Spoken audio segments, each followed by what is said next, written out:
ఎందుకు ఇంత ప్రమాదకరమైన ఆలోచిస్తే ఈ అమీబా అనేది మెదడు లోపలికి లోపలికి చొచ్చుకుపోయి మెదడు లోపల వాపును తయారు చేస్తుంది. బ్రెయిన్ ఎడిమా అంటాం, బ్రెయిన్ స్వెల్లింగ్. అది చాలా ప్రమాదకరమైంది. దాని లోపల మెదడు వాపు అంటే ఉండాల్సినటువంటి పరిమాణం అనేది పెరిగిపోయి దానిలో ఒత్తిడి వచ్చి ప్రమాదం జరుగుతుంది. ఈ స్టీరాయిడ్ అనేది డెక్సామెథజోన్ అనేది ఈ వాపు తగ్గడానికి ఇచ్చేటువంటి కొన్ని పేషెంట్లు ఎవరికైతే ఇబ్బందులు ఉంటాయో, గాలి తీసుకోవడం ఇబ్బంది ఉంటుందో, వెంటిలేటర్ పెట్టాల్సింది, ఇలాంటి వైద్య పద్ధతులు ఉన్నాయి. కానీ ఇది స్పెసిఫిక్గా అంటే ఇది ఇస్తే తగ్గిపోతుంది అనేటువంటి వైద్య పద్ధతి ఇంతవరకు రాలేదు.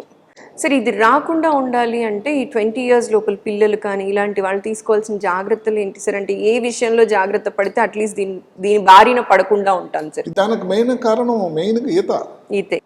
ఈత కొట్టడం వల్ల కానీ, ఎక్కడైతే ఎక్కడ చిన్న కొలంలో ఈదారు లేకపోతే నదిలో ఈదారు, అక్కడ పుష్కలంగా ఉన్నాయి కేరళ, అందులో దీంతో కలుషితమై అమీబాతో ఉన్నాయనుకోండి, అది ముక్కు ద్వారా ప్రవేశించి మెదడు లోపలికి